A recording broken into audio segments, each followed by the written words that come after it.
ಪುರುಷೋತ್ತಮ ಪುರುಷೋತ್ತಮ ನೀನಂದ್ರೆ ಸಂಭ್ರಮ ಸ್ನೇಹವೆಂದರೆ ನಿನ್ನ ಎತ್ತರ ಪ್ರೀತಿ ಎಂದರೆ ಬಲು ಹತ್ತಿರ ಅಳುತ್ತಾಳು ತನ್ನಗಿಸೋ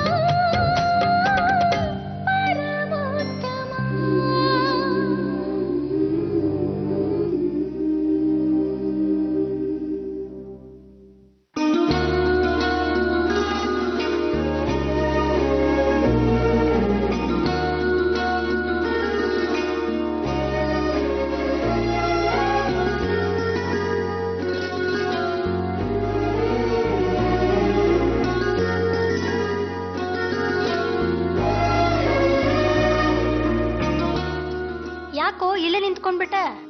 ಚೈತ್ರ, ನನಗೆ ಅಮ್ಮನ ಹತ್ರ ಸುಳ್ಳು ಹೇಳಿ ಮುಚ್ಚುಮರೆ ಮಾಡಿ ಅಭ್ಯಾಸ ಇಲ್ಲ. ಅಮ್ಮನಿಗೂ ಅಷ್ಟೇ ನನ್ನ ಮೇಲೆ ತುಂಬ ನಂಬಿಕೆ. ಅಂಥದ್ರಲ್ಲಿ ಹೊರಗಡೆ ಕೆಲಸ ಇದೆ ಅಂತ ಹೇಳಿ ನಾವಿಬ್ರು ಈ ಥರ ಸುತ್ತಾಡಿ ಮುಚ್ಚುಮರೆ ಮಾಡ್ತಾ ಇರೋದು ತಪ್ಪು ಅನ್ನಿಸ್ತಾ ಇಲ್ವಾ? ಆಹಾ ಯಜಮಾನ್ರೆ, ಸತ್ಯನೇ ನುಡಿಬೇಕು ನಿಜ. ಆದ್ರೆ ಹನಿಮೂನ್ಗೆ ಹೋಗ್ ಬಂದ್ ಮಗ ಹನಿಮೂನಲ್ಲಿ ಏನೇನ್ ಮಾಡಿದ್ವಿ ಅಂತೆಲ್ಲ ಅವ್ರ ಅಮ್ಮಂಗೆ ಹೇಳ್ತಾನ? ಇಷ್ಟಕ್ಕೂ ನೀವು ಬಂದಿರೋದು ನಿಮ್ ಧರ್ಮ ಪತ್ನಿ ಜೊತೆ, ಯಾವ್ದೋ ಗರ್ಲ್ ಫ್ರೆಂಡ್ ಜೊತೆ ಅಲ್ಲ. ಹಾಗಾಗಿ ನೀವು ಮಾಡಿರೋದ್ರಲ್ಲಿ ಗುಲ್ಗಂಜಿ ಎಷ್ಟು ತಪ್ಪಿಲ್ಲ. ಅಂಡರ್ಸ್ಟ್ಯಾಂಡ್? ಓಕೆ, ನಡೀರಿ.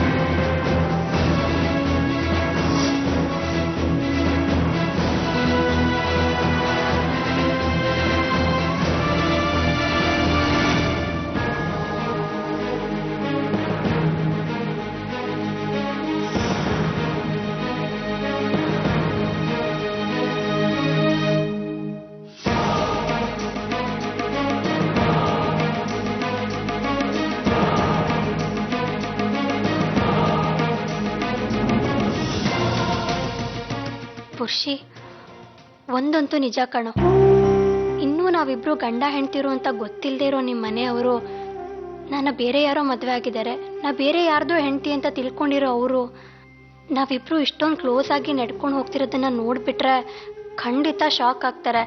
ತಪ್ಪು ತಿಳ್ಕೊಂಡು ಇದಕ್ಕೆ ಬೇರೆನೇ ಅರ್ಥ ಕಟ್ಟಿ ಮಾತಾಡ್ತಾರೆ. ನಿನ್ನ ಕ್ಯಾರೆಕ್ಟರ್ಗೂ ಮಸಿ ಬೆಳೆದು ಬಿಡ್ತಾರೆ ಕಣೋ. ಮನೇಲೇನಾದ್ರೂ ಗೊತ್ತಾದ್ರೆ ದೊಡ್ಡ ರಂಪನೇ ಆಗುತ್ತೆ. ಆದ್ರೆ ಒಂದು ಧೈರ್ಯ ಏನ್ ಗೊತ್ತಾ, ಮನೆಗೂ ನಾವಿರೋ ಮಾಲ್ಗೂ ಸುಮಾರು 15 ಕಿಲೋಮೀಟರ್ ಡಿಸ್ಟೆನ್ಸ್ ಇದೆ. ಹಾಗಾಗಿ ಅವ್ರು ಇಲ್ಲಿ ಬಂದು ನಾವಿಬ್ರು ಓಡಾಡೋದನ್ನ ನೋಡಕ್ ಚಾನ್ಸೇ ಇಲ್ಲ.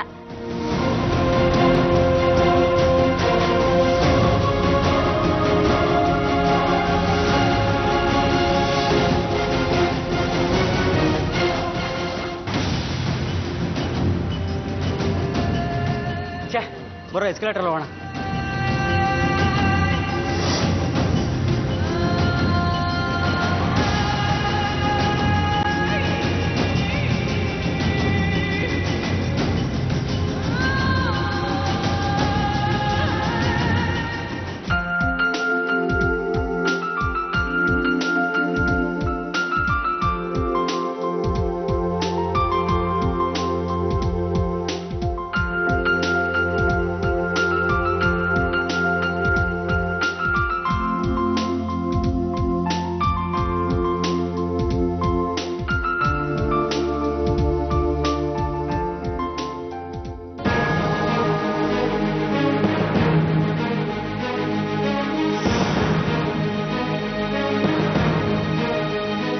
ಲವ್ ಬಟ್ಟೆ ತಗೊಳ್ಳೋಣ ಎಲ್ಲರೂ. ನನ್ನ ಮಗ ಈ ನಡುವೆ ಬೆಜ್ಜನ್ನು ಖರ್ಚು ಮಾಡ್ತಾ ಇದೀಯಾ? ದುಡ್ಡು ಜಾಸ್ತಿ ಆಗಿದೆ. 1 ಲಕ್ಷ ಗಿಫ್ಟ್ ಬಂತು. 1 ಲಕ್ಷ ಗಿಫ್ಟಾ? ಯಾರು ಕೊಟ್ರು ಅಷ್ಟು ದೊಡ್ಡ ಗಿಫ್ಟ್ನ? ನಮ್ಮ ಮನೇಲಿ ಒಬ್ಬ ಇದ್ದಾನೆ, ನಮ್ಮ ಅಪ್ಪನ ಹಳೆ ಸಂಬಂಧಿ. ಅವ್ರ ಅಕ್ಕ ತಂಗಿ ಎಲ್ಲರನ್ನು ಕರ್ಕೊಂಡ್ಬಂದು ನಮ್ಮ ಮನೆಗೆ ಬಿಟ್ಟಿದ್ದಾನೆ. ಅದಕ್ಕೆ ಪ್ರತಿಯಾಗಿ 1 ಲಕ್ಷ ಕೊಟ್ಟ. ಅದು ನಮ್ಮ ಅಮ್ಮನ ಹತ್ರ ಲಾಕ್ ಆಗ್ಬಿಟ್ಟಿದೆ. ಡೈಲಿ 1000-2000 ಎಸ್ಕೊಂಡು ಖರ್ಚು ಮಾಡ್ತಿದ್ದೀನಿ ನೋಡಿ. ಇವತ್ತು ನೀವೇನು ತಗೋತಿರೋ ಎಲ್ಲದಕ್ಕೂ ಬಿಲ್ ನಾನೇ ಕೊಡ್ತೀನಿ. ಎಲ್ಲ ಬಟ್ಟೆ ತಗೊಳ್ಳೋಣ ಬನ್ರಿ. ಓಕೆ.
ಪಾನಿಪುರಿ ತಿನ್ನೋಣ.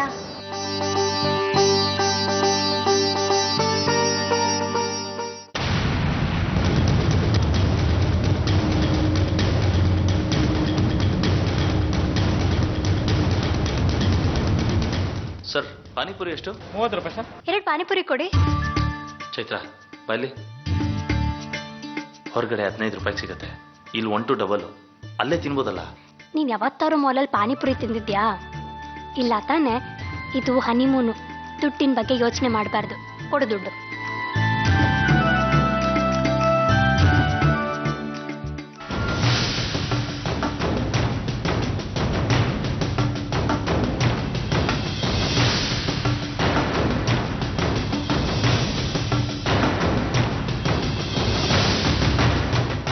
ಇನ್ನು 90 ರೂಪಾಯಿ ಅಷ್ಟೇ ಉಳಿದಿರೋದು. ಬಾರ.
ಚೈತ್ರ ಯಾಕೆ?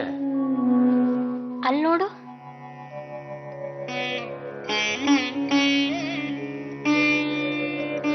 ನಿನಗೆ ಗೊತ್ತಾ, ನನಗೆ ಚಿಕ್ಕ ವಯಸ್ಸಿಂದ ಮರ್ಯಾದ ಪುರುಷೋತ್ತಮ ರಾಮ ಅಂದರೆ ತುಂಬ ಇಷ್ಟ.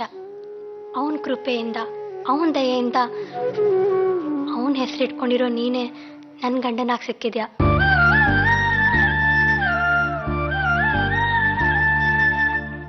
ಕೊನೆ ತನಕ ನೀನು ಆ ಮರ್ಯಾದ ಪುರುಷೋತ್ತಮ ರಾಮನ್ ಥರನೇ ಇರಬೇಕು ಅನ್ನೋದು ನನ್ನ ಆಸೆ ಕಣೋ.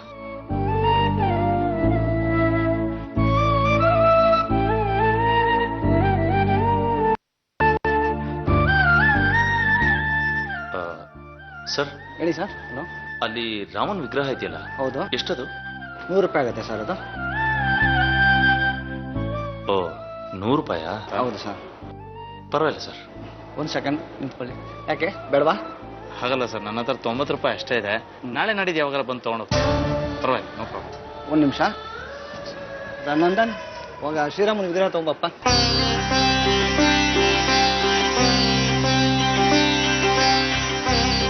ಕೊಡಿ 90 ರೂಪಾಯಿ.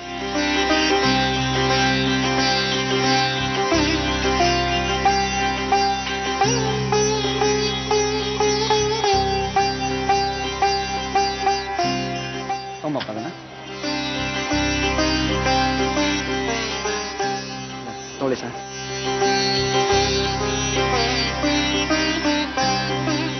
Thank you sir.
ಪಾರ್ಥ, ಆಫೀಸಲ್ಲಿ ಎಲ್ಲ ಕೆಲಸ ಸುಗಮವಾಗಿ ನಡೀತಿದೆ.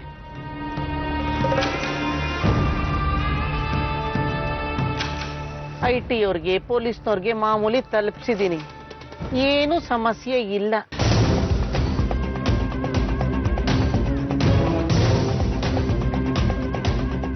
ಬಾಬಾಜಿ, ದೇವ್ರು ಅದನ್ನೆಲ್ಲ ಕೇಳ್ತಾ ಇರೋದು. ಗೊತ್ತು, ಲಾಯರ್ ವಿಚಾರ ತಾನೇ, ಅವ್ರಿಗೆ ತಲುಪಿಸ್ಬೇಕಾದ್ ತಲುಪಿಸಿದ್ದೀನಿ.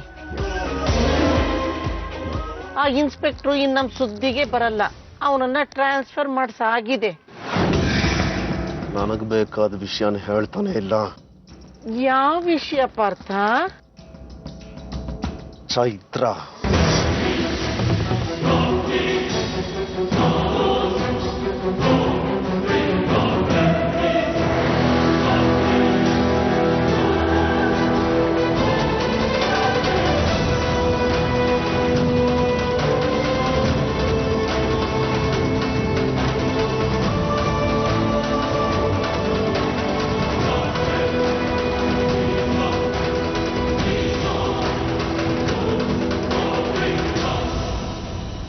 ಇಲ್ಲ ಸರೋಜಾ, ಅವತ್ತು ನಂಗೆ ತುಂಬಾ ಮುಖ್ಯವಾದ ಕೆಲಸ ಇದೆ, ನಾನು ಬರೋಕ್ಕಾಗಲ್ಲ.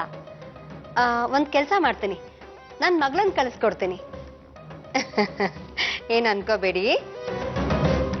ಸರಿ ಸರಿ, ಓಕೆ, ಥ್ಯಾಂಕ್ ಯು, ಬಾಯ್. ಚಿಕ್ಕಮ್ಮ, ಈ ಫೋಟೋ ನೋಡಿ, ನೀವು ಖುಷಿ ಪಡ್ತೀರಾ? ಶೇಖರ್ ವಿಜಿಗೆ ಸ್ವೀಟ್ ತಿನ್ನಿಸ್ತಿದ್ದಾರೆ. ಇದ್ರ ಖುಷಿ ಪಡುವಂತ ವಿಶೇಷ ಏನಿದೆಯಪ್ಪ? ಗಂಡ ಹೆಂಡತಿಗೆ ಸ್ವೀಟ್ ತಿನ್ಸೋದು ವಿಶೇಷನಾ? ಸರಿ, ಚೈತ್ರ ಅಲ್ಲಿಗೆ ಯಾಕೆ ಹೋಗಿದ್ಲಂತೆ? ಅದು ಚಿಕ್ಕಮ್ಮ ಸುಮ್ಮನೆ ಹಾಗೆ ಹೋಗಿದ್ಲು. ಏನೋಪ್ಪ, ನನಗೆ ಒಂದು ಅರ್ಥ ಆಗ್ತಿಲ್ಲ. ಚೈತ್ರ ನಮಗ್ ಮಾತ್ರ ಗೆಸ್ಟಾ ಅಥವಾ ನಮ್ಮ ಬಂಧು ಬಳಗಕ್ಕೆಲ್ಲ ಗೆಸ್ಟಾ ಅಂತ? ಹಾಗಲ್ಲ ಚಿಕ್ಕಮ್ಮ, ವಿಜಿಗೆ ಚೈತ್ರ ಮುಂಚೆಯಿಂದನೂ ಪರಿಚಯ ಅಲ್ವಾ, ಅದಕ್ಕೆ. ಸರಿನಪ್ಪ, ನಿನ್ ಫ್ರೆಂಡು, ನಿನ್ ಸಂತೋಷ, ನಾನು ಯಾಕೆ ಬಾಯಿ ಹಾಕ್ಲಿ? ಒಳ್ಳೇದಾಗ್ಲಿ, ತಗೋಪ್ಪ. ಸರಿ ಚಿಕ್ಕಮ್ಮ.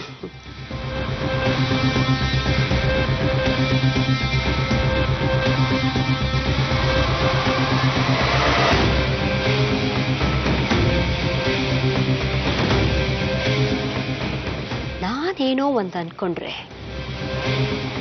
ಇಲ್ಲಿಂದೇನೋ ಆಗ್ತಿದೆಯಲ್ಲ.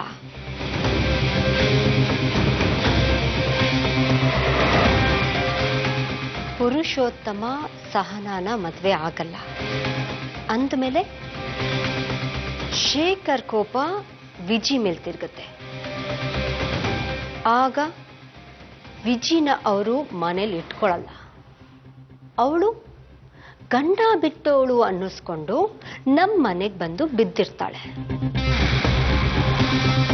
ಪುರುಷೋತ್ತಮ ಮತ್ತವನ ಅಕ್ಕ ತಂಗಿಯರ ಸಮಸ್ಯೆ ಜಾಸ್ತಿ ಆಗುತ್ತೆ ಅಂತ ನಾನು ಅನ್ಕೊಂಡ್ರೆ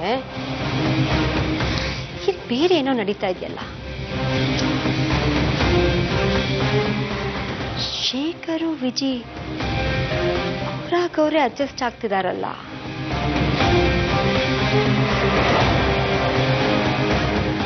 ಶೇಖರ್ ವಿಜಿ ಮಧ್ಯೆ ಗ್ಯಾಪ್ ಬರಬೇಕು ಅಂದ್ರೆ ನಾನೇ ಏನಾದ್ರೂ ಮಾಡಬೇಕು. ಮಾಡ್ತೀನಿ.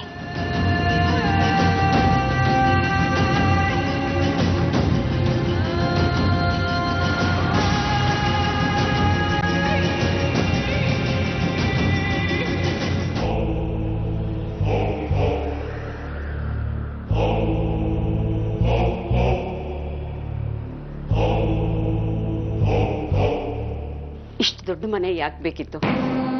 ಇರೋದು ನಾವಿಬ್ರೇ ಇಲ್ಲಿ. ನಿಮ್ಮಪ್ಪನೋ ಇಲ್ಲೇ ಬಂದಿರಿ ಅಂದ್ರೆ ಊರಲ್ಲೇ ಇರ್ತೀನಂತಾರೆ. ನೀನು 4 ದಿವಸ ಮನೇಲಿದ್ರೆ 4 ದಿವಸ ಆಚೆನೇ ಇರ್ತೀಯ. ನಾನು ಕೂಡ 15 ದಿವಸ ಇಲ್ಲಿದ್ರೆ 15 ದಿವಸ ನಿಮ್ಮ ಅಪ್ಪನ ಜೊತೆ ಊರಲ್ಲೇ ಇರಬೇಕು. ಇಷ್ಟು ದೊಡ್ಡ ಮನೆಯಲ್ಲಿ ಒಬ್ಳೆ ಇರೋಕೆ ಭಯ ಆಗಲ್ವಾ? ನನಗೂ ವಯಸ್ಸಾಯ್ತು ಕಣೋ. ಅದಕ್ಕೆ ಅಂತ ಮನೇಲಿ ಸೆಕ್ಯೂರಿಟಿ ಬಾಡಿ ಗಾರ್ಡ್ಸ್ ಎಲ್ಲ ಇದಾರಲ್ಲಮ್ಮ. ಮನೆಗೆ ಬರೋ ಕಳ್ಳರನ್ನ ಕಾಯಕ್ಕಿರೋದು ಸೆಕ್ಯೂರಿಟಿಗಳು. ರಾತ್ರಿ ಒಂದ್ ಹೊತ್ತಲ್ಲಿ ನೀರ್ ಬೇಕು ಅನ್ಸಿದ್ರೆ ಸೆಕ್ಯೂರಿಟಿಗಳನ್ನ ಕೇಳಲ್ಲ. ಒಂದ್ ವೇಳೆ ಅಪರಾತ್ರಿಲಿ ಎದೆ ನೋವು ಬಂತು ಅಂತ ಇಟ್ಕೋ, ಅಲ್ಲಿ ಆಡೋಕ್ಕಾಗಲ್ಲ, ಆಗ ಸೆಕ್ಯೂರಿಟಿನ ಕೂಗ್ಲಾ? ಮನೆಯವರು ನನ್ನವರು ಅಂತ ಯಾರಾದ್ರೂ ಒಬ್ರು ಇರ್ಬೇಕು ಕಣೋ. ಸರಿ ಆಯ್ತು ಬಿಡು, ನರ್ಸನ್ ಅಪಾಯಿಂಟ್ ಮಾಡಿದ್ರಾಯ್ತು. ಆಸ್ಪತ್ರೆಗೆ ಸೇರಿಸ್ಬೋದಲ್ಲೋ?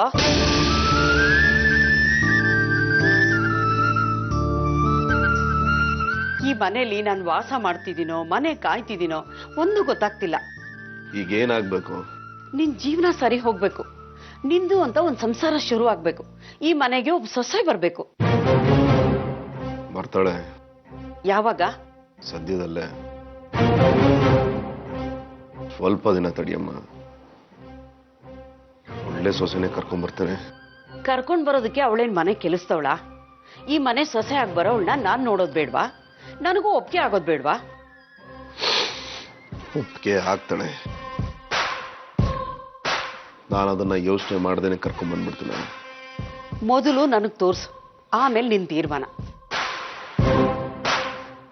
ಒಳ್ಳೆ ಹುಡುಗಿ, ನಾನ್ ತೀರ್ಮಾನ ಮಾಡಿದ್ದೀನಿ ಅವಳನ್ನೇ ನಿನ್ನ ಸೊಸೆ ಮಾಡಬೇಕು ಅಂತ. ಯಾರವಳು? ಕರ್ಕೊಂಬರ್ತೀನಲ್ಲ. ಹೆಸರೇನು?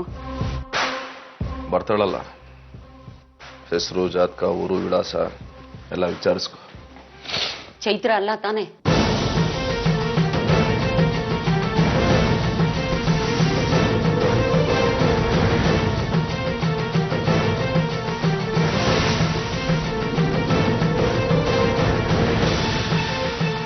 ಒಂದ್ ಸಮಯ ನೀನು ಹೇಳ್ತಾ ಇರೋ ಹುಡುಗಿ ಚೈತ್ರ ಆದ್ರೆ ಅವಳು ನನಗ್ ಬೇಡ.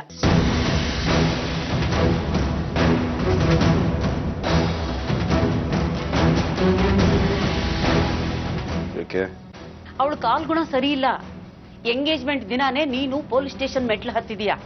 ಅವಳು ನಿನಗ್ ಶುಭ ಆಗಲ್ಲ.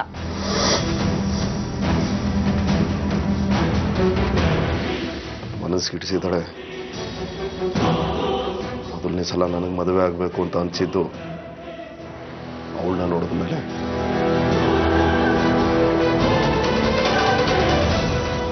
ಅವಳಿಲ್ಲ ಅಂದ್ರೆ ನನಗೆ ಮದುವೆನೇ ಇಲ್ಲ ಅಂತ ಅರ್ಥ.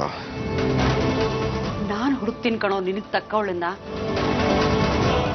ನನಗಿಂತ ಹುಡುಕ್ತೀನಮ್ಮ ನೀನು ಹುಡುಗಿರ್ನ.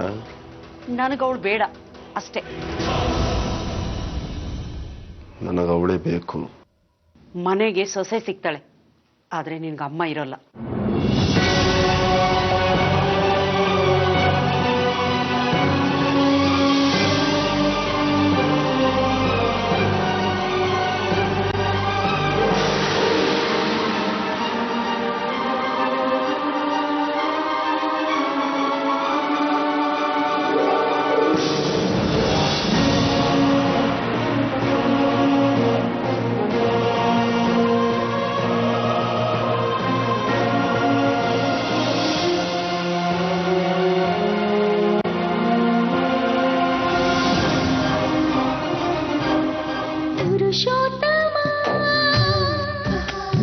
पुरुषोत्तम